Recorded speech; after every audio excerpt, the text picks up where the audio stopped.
ఏ జిల్లా బాబు నీదే జిల్లా అంటే తడుముకోకుండా తడబడకుండా ఠక్కున చెప్పలేని పరిస్థితి. తెలంగాణలో 10 జిల్లాలు 33 జిల్లాలుగా మారినప్పటి నుండి ఇదే సీన్. భవిష్యత్తులో మరోసారి జిల్లాల జంఝాటం ఇంకా పెరగబోతోంది. మరోసారి జిల్లాల పునర్విభజనకు ముహూర్తం ఖరారు చేసింది రేవంత్ సర్కార్. మరి తెలంగాణ జిల్లాల స్వరూపం ఈసారి ఎలా మారబోతోంది?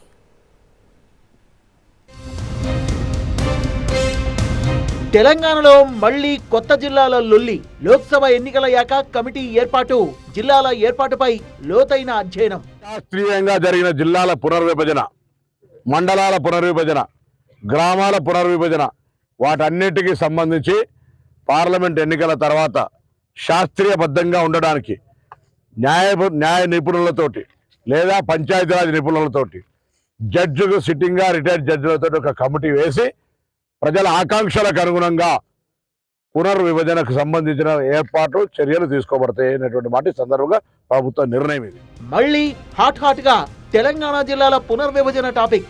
మొన్న 10 జిల్లాలు, ఇప్పుడు 33 జిల్లాలు, రేపటి రోజున ఇంకెన్ని జిల్లాలు?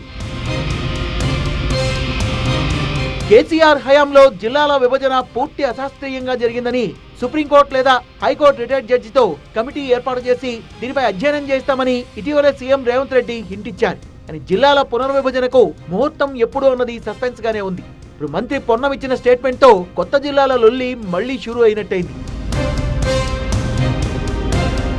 రాష్ట్ర ఆవిర్భావం సమయంలో తెలంగాణలో ఉన్నది 10 జిల్లాలు. పరిపాలనా సౌలభ్యం పేరిట 2016 అక్టోబర్ 12న జిల్లాల సంఖ్యను 33కు పెంచింది కేసీఆర్ సర్కార్. కొత్త జిల్లాలతో పాటు రెవెన్యూ డివిజన్లు, మండలాలు కూడా ఏర్పాటయ్యాయి. ఇప్పుడు ప్రభుత్వం మారింది. జిల్లాల ఏర్పాటుతో కొత్తగా తలెత్తిన సమస్యలు, వివాదాలపై ఫోకస్ పెట్టాలన్నది సీఎం రేవంత్ అభిమతం. ఒక జిల్లాలో 3 నుంచి 4 లక్షల జనాభా ఉంటే మరో జిల్లాలో 1 కోటికి పైగా జనాభా ఉంది. దీన్ని బ్యాలెన్స్ చేసేందుకు తక్కువ జనాభా ఉన్న జిల్లాల్ని పాత జిల్లాల్లోనే కలిపేయాలన్న ప్రతిపాదన కూడా ఉంది. రేవంత్ సర్కార్ రివ్యూ తర్వాత తెలంగాణలో జిల్లాల సంఖ్య తగ్గుతుందా లేక పెరుగుతుందా, ఒకవేళ పెరిగితే కొత్త జిల్లాలు ఎక్కడెక్కడ పుట్టుకొస్తాయనే చర్చ జోరుగా జరుగుతోంది. ఇప్పటికే మరిన్ని కొత్త జిల్లాల కోసం డిమాండ్లు ఊపందుకున్నాయి. మాజీ ప్రధాని పివి నరసింహరావు పేరిట జిల్లా ఏర్పాటే లక్ష్యంగా పివి జిల్లా శాసన సమితి ఏర్పాటై 8 ఏళ్లుగా పోరాడుతోంది. భూ సంస్కరణలకు ఆద్యుడైన పివి పేరిట జిల్లా ఏర్పడితే అది జాతీయ స్థాయిలో ఆయనకిచ్చిన గొప్ప నివాళి అవుతుందన్నారు ప్రొఫెసర్ కోదండరాం.